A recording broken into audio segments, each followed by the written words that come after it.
All of us have stubbed our toe or hurt ourselves to the point where initially we didn't feel pain, but after the fact we felt everything because the pain tried to linger. You see, a lot of us have closed wounds that only hurt when we touch them because the wound wasn't properly treated. This is a lot like trauma. We don't treat the pain correctly, we just whisk it away and cover it up. And as long as we don't touch it, it doesn't hurt. But the moment that we bump it or we're triggered, that's when all the pain comes back. If you don't know me, my name is Jasmine, and I am the owner of the Asset Production Academy, where I teach you that there's an asset in you. The reason why you're physically broke right now, you're mentally broken, you're just plain on tired is because you have not aligned yourself with your spiritual assets. Once you become aligned to your spiritual assets, the physical money that is out here waiting on you to align with it and stop chasing it will present itself. I am here to teach you all of the lessons that I have learned in life that I wish I would have learned sooner because I would have been completely different at an earlier age, okay? But I'm thankful to God that I was able to get through what I've been through so that I can teach other people who are younger than me or even older than me, and so that we can just get to a better space in life, because who wants to keep being tired and begging God to take us to a position that we don't see we're already in? Healing is as simple as you make it. The choice is always yours, but first you have to identify what is making you feel as if you don't have a choice. A lot of us grew up in environments that dimmed our light and our voices. So the moment where we are supposed to stand up for ourselves, or the moment where we want to speak, we dim ourselves down and we just don't say anything at all because we feel as if what we are going to say does not matter and it will not change anything. Because I'm using the analogy of scars, there are 4 steps that we're going to break down in order to heal your scar when it comes to trauma. The first step is to clean it. Don't freak out, I'm gonna break it down now, okay? The next step is to pack. The next step is to cover it. And the next and last step, most important step, is to keep it.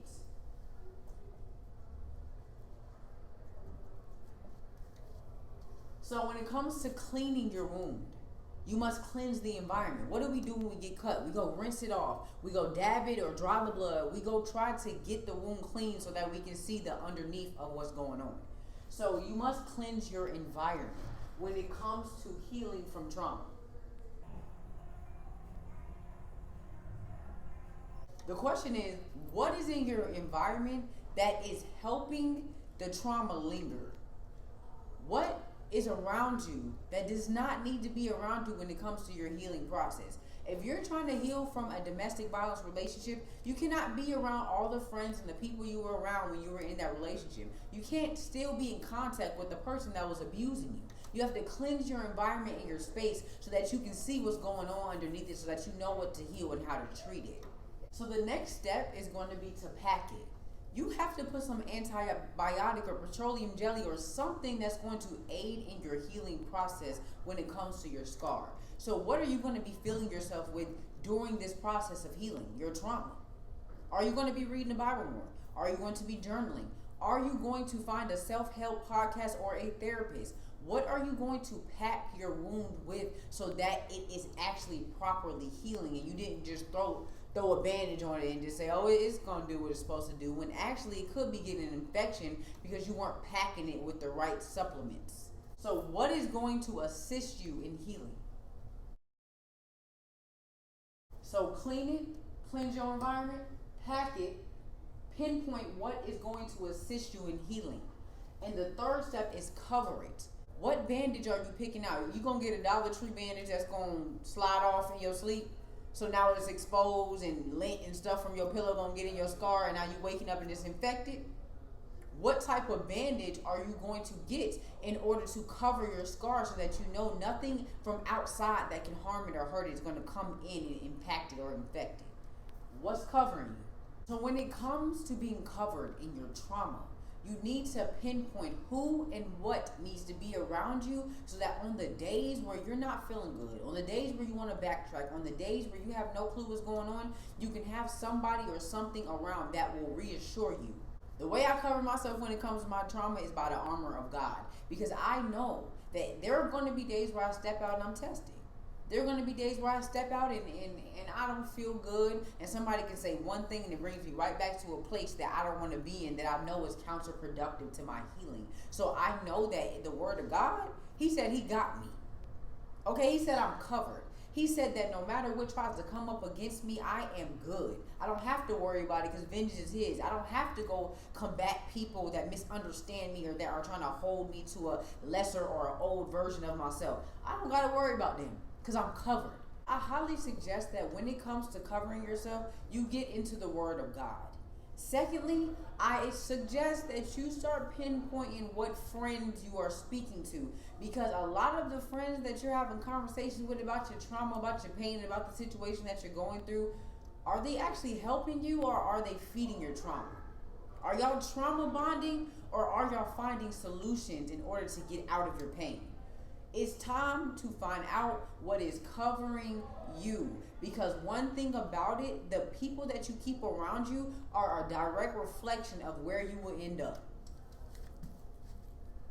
So if you talking to people who always just want to talk about their problems, but the moment you try to give them a solution, they come up with another problem, what do you think they're going to show you how to do?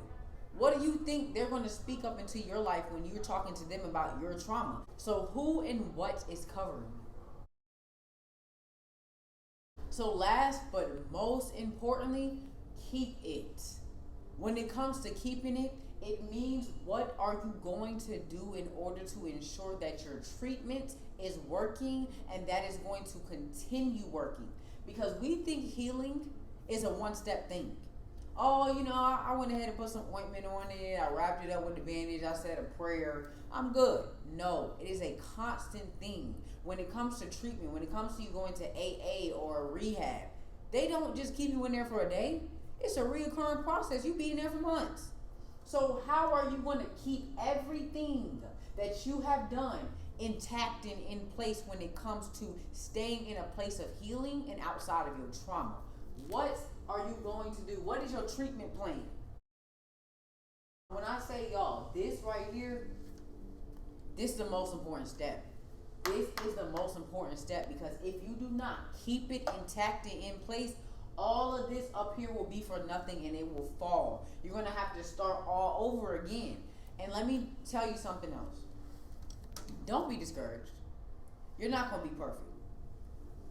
This right here, it might take you a couple of times, because maybe what you put in your environment the first time wasn't actually productive. Maybe the friends that you were talking to, you didn't know that they weren't really your friends. Maybe you had more to learn in order for you to come up with a proper treatment plan. So if you find yourself in a place to where it's like, I've been reading, I've been fasting, I've been praying, I've been cleansing my environment, but it seems like nothing is working, and I backtracked in my ways and I went back to the ex that violated me. I went back to the situation that I said that I know is not for me. It's okay. It is okay. Sometimes it takes repetition for you to really get into the space to know exactly what it is that you need to heal. So don't beat yourself up. Don't get caught up in a place where you just woe is me all day and you're sad because it's like, dang, I backtracked. I said I wasn't going to do this again, man, and I went back and did it again. You're not going to be perfect. You know how many times I said, okay, God, I know you're calling me to quit my job and not work no more. I went to 5 more jobs. Y'all, I applied and worked at 5 more jobs after that, okay? It took me getting into that environment multiple times for me to finally see, okay, this is what I need to do, and this is what I need to focus on so that I don't continue to backtrack, okay? So it's going to take you a couple times, and don't beat yourself up, but this is the most important step right here, is keeping your treatment intact. So what is your treatment plan? We're going to keep all 4 of these question-based, because I want you to ask yourself these questions in order to pinpoint what is holding you back from healing. So when it comes to cleansing your environment, I want you to ask yourself, what is underneath the mess? What's behind it? What's keeping it messy? Where is the blood coming from? So briefly just going over everything so that everybody understands. Your first step to healing your trauma is to pinpoint what is underneath the mess. What is in your environment that is contributing to your trauma and your pain? The very thing that you're trying to heal, what is feeding that to be unhealed? Who's using you? Who's trying to keep you in that space to where you will not heal because they know they won't benefit if you do? Pinpoint that. 2 is packet. What is going to assist you in healing? So what are you going to replace the things that you have removed in order to help you become what you're trying to become or heal what you're trying to be set free from? 3 is covering. So who and what is covering you? Who do you know for a fact is on your team and just wants you to win regardless if they are benefiting or not? If you don't have anybody physically around you like that, God is number one. He don't have no bias. He don't have no malice. He doesn't want anything in return. All he cares about is you because he knows who you are and who he's created you to be. Get in that Bible. It sounds cliche, but I'm telling you, God's word, he don't lie. Everything he says comes to pass. Everything. People have used his word for manipulation. They've used it for control. They've used it for a lot of negative things. But people can only misinterpret his word. They can't change it. Okay, so you get in that book and you read it for you. Start to Google what Bible verses talk about healing. What Bible verses talk about power. What Bible verses talk about love. Oh, God will tell you everything that you are and who you are in that book and outside of it. Okay, get around people who believe. Get around people who are speaking life. Get around people who have been in the position that you've been in. So who and what is covering you? You got to get in a group, get in a rhythm, get around people who are going to keep you elevated on the days when you feel like you just want to sink into the flow. 4 is keep it. What is your treatment plan? What are you going to do every single day to help you heal? What is your treatment plan? Repetition is the way that you learn. So you can't do something one time and think, oh, I'm saved, it's going to work. I'm free. I'm not smoking no more. I stopped today. No, there are going to be things that try to come back up to get you to go back to that way of being. What is that thing that you're going to do every single day to aid in your healing? To get you to the version of yourself that you see in your mind, that you keep speaking out your mouth, that you keep wishing and praying to become. What is your treatment plan? If you said out your mouth, I know I'm a wife and I'm going to remain abstinent until my husband comes, you can't be partying, clubbing, smoking, drinking every day and hanging out with a gang full of dudes. What do you think is going to happen? It's inevitable for you to go against what you're trying to manifest and bring to fruition. It's inevitable. That can't be your treatment plan. Your treatment plan has to be every single day, I'm going to spend time with me. I'm going to go out into nature. I'm going to take myself on dates. I'm going to get to know myself so that when my husband presents himself, I'm whole. I'm healed. I'm happy. I know what self-love is. I know how to date because I've dated myself. I know what I want and who I am because I took the time to date me and not be out here dating the world. That needs to be your treatment plan. So what is your treatment plan going to be for healing your trauma or for getting to the space that you want to be in? Identify that. So I'm going to go ahead and erase this so that I can break down the steps to your treatment plan. But as you guys know, there's going to be a PDF at the end of this in the description box that you can download with all of the notes on it so that you can keep it for yourself and have something tangible to look back to if you're not writing notes already.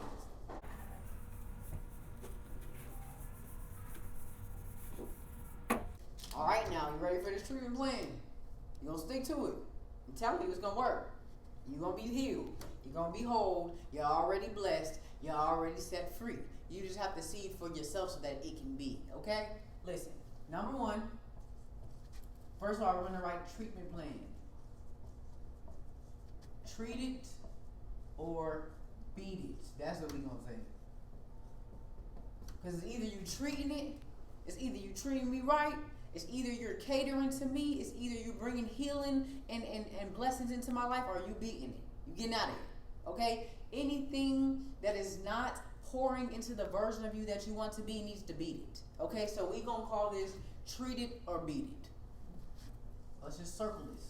Put a little circle around it. Like that. That's a little ugly. It's okay. All right, so number 1, in your treatment plan is going to be identify why you think it's not possible for you. I know it's a lot of questions, y'all, but one thing about healing especially when it comes to trauma, you have to be in a space of self-reflection and ask yourself a lot of questions. You need to ask yourself these questions in the mirror, okay? So what is holding you hostage?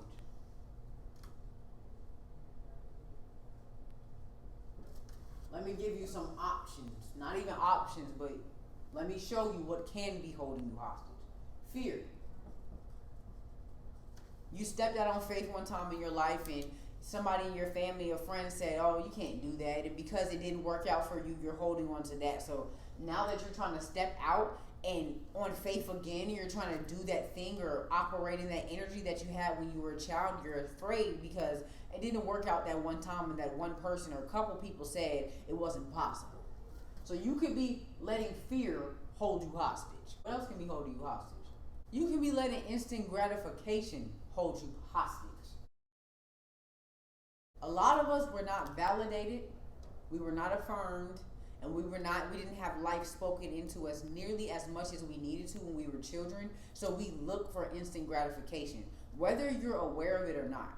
So we get that idea and a vision from God, and it's like, oh my gosh, I have to tell somebody. Then you tell somebody, and they say, oh, that's a great idea. Then you do nothing with it because you got that feeling. You got validated. So it's like, I can sleep on it. They said it's a good idea. I'm going to make it. It's great. So you got instant gratification. So now, because after you got that and that energy died down and you did nothing with it, you're trying to find the next big thing because you feel like, that's old. I'm not really motivated anymore. So you get the next idea and then you repeat the cycle in the process because you're looking for instant gratification. That's why God says, hold it, keep it, quiet, don't speak. Because not only can instant gratification hold you hostage, but people can speak negative against that also. So don't be so quick to tell people your ideas for the sake of just being validated or your ego being stroked.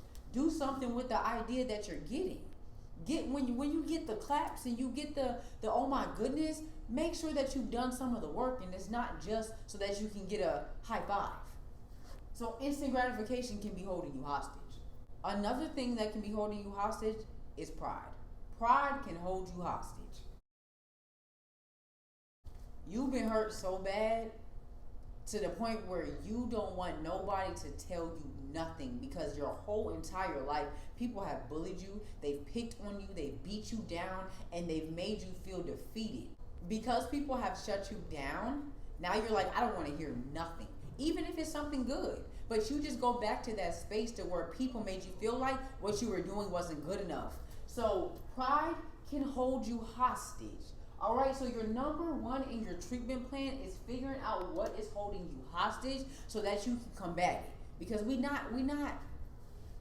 We're not doing that. Okay, like get off me, back up off me. I'm walking through this door. This is my door. Get out my way. That's how you have to treat these things because if not, they're going to keep holding you hostage. You're in a hostage situation and God is trying to tell you that he's already paid for you. You don't got to be locked in them chains. So figure out what is holding you hostage so you can exit out. Okay? That's the number one in your treatment plan. Number two in your treatment plan is find a way to get free. You got to escape. This situation that you in, this space that you in, this mindset that you have that's holding you hostage, you got to get out of there. Because it's trying to keep you forever until you die. Okay? You're not going to die in bondage or die hostage. You want to die free. So we need to figure out how we're going to get free. So when it comes to finding a way to get free, we need to come up with an exit strategy, an exit plan. Okay? What is going to aid you in escaping from this right here? Do you need to start reading more self-help books? Are you going to buy a self-help book and put it in your treatment plan? I'm reading a chapter of this book every single day until I'm finished. What is going to help you get free? Are you going to join a new church? Are you going to purchase a life coach? And look, you're not buying these people. That just sounded crazy. Not purchase a life coach, but you get what I'm saying. Are you going to invest into yourself by getting a mentor? What's going to get you free from all of this right here? Are you going to finally take that idea that you have and stay low key and work on it? What are you going to do to get you free? That's the second part of your treatment plan. Treat it or beat it. So what do you need to beat?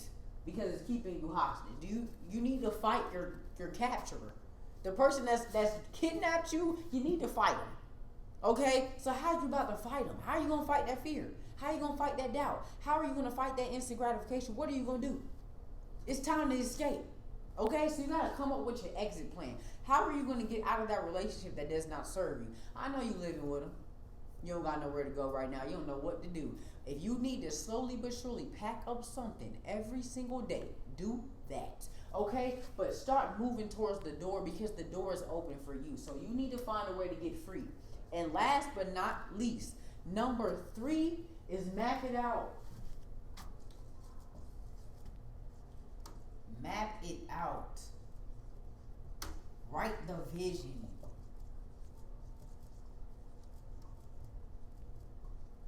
And make it plain, y'all.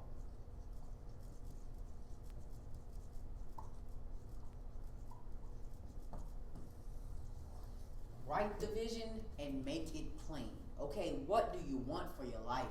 It's up to you. God has guaranteed you victory. What do you want to be victorious in? Pray to him and ask him where your victory is coming from. Pray and ask him what your victory looks like. God, send me a dream. Give me a vision. Because I want to see where I'm supposed to be victorious so that I can step towards there. Because I'm not about to be sleeping with fear, pride, and instant gratification no more. I'm ready. And I'm willing. And I'm going to drop to my knees and say yes. Because I can't stay here no more. I don't want to do it. So write the vision and make it plain. Get you a journal. This is your assignment for the day. Okay? Assignment. Look, actually, we ain't gonna say assignment. I'm gonna say homework, inner work.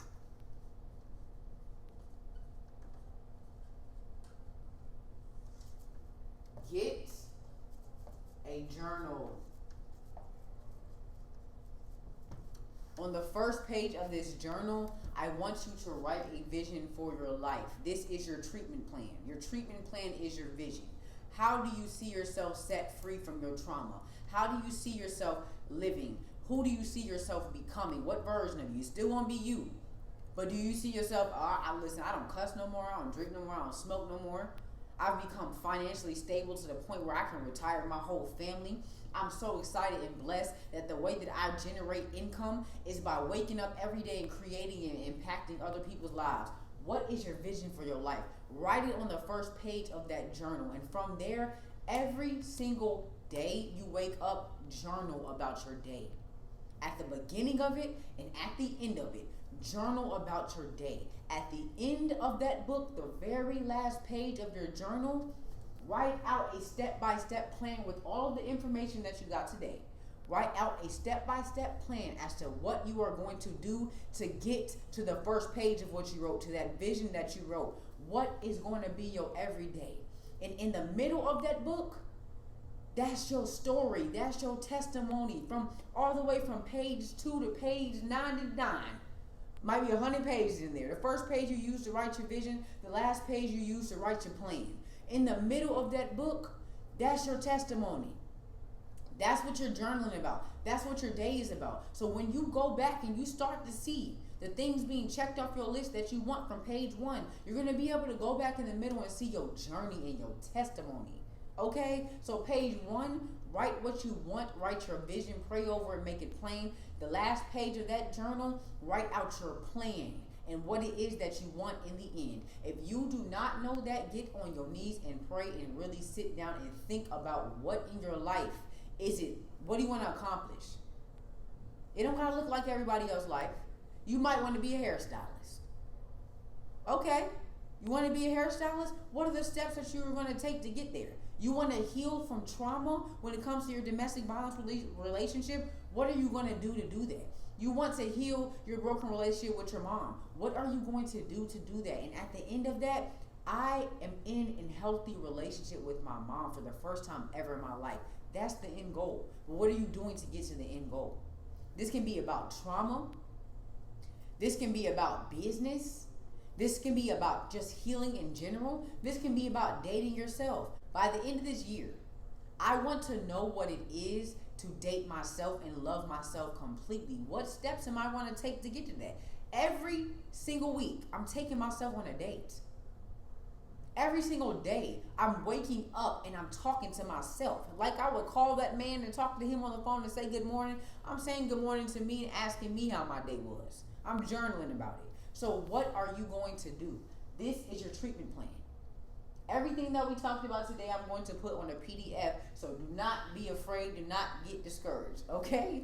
But your only assignment, your only thing that you need to do, your only inner work for today is to get you a journal and take the steps that I said take. Pray on it, okay? And be intentional about what you pour into your life and what you allow into your space. Everybody can't have access to you anymore. You're on a journey. Everybody can't have access to you anymore. You're going somewhere. So do not allow the very things that you let linger, the very pain that you let linger, the very people that you let linger, be the reason why you stay in a space that you're begging to get out of. Okay? So listen, as always, I pray that you are leaving here way better than you came, as I know you have and will. Okay? God is not a God that shall lie to you, so don't let nothing and nobody in your life make you not believe what he has said. You are promised and guaranteed victory. So hold on to that in the midst of your circumstances, in the midst of your trials. Know that you have triumphed. I'm a living, breathing testament of that. Okay, I've been homeless. I've been violated. Okay, I've been overlooked and undervalued. Didn't love myself, didn't care about myself, I thought my body was my worth. I've sold it before. That's how low I thought of myself. I've been where you are right now, and I have made it through, and I'm still making it through. I'm not perfect. Don't idolize me. All right? I pray that this blessed you. I pray that you download the PDF, okay? I pray that you do your homework, your inner work. Inner work is the same thing as homework, but it's just for your internal and not for the external world. So I pray that you do your inner work and you get your journal. Do not be scared to send me your testimonies. Don't be scared to hit me up and reach out or book a coaching call. I'm available as much as you need me to be for your healing, because that's what I've been assigned and called to do. All right? So I love y'all. God bless y'all. And I pray to see you for the next lesson in the next class. Don't be late. Don't miss it, okay? All right. Y'all have a great day.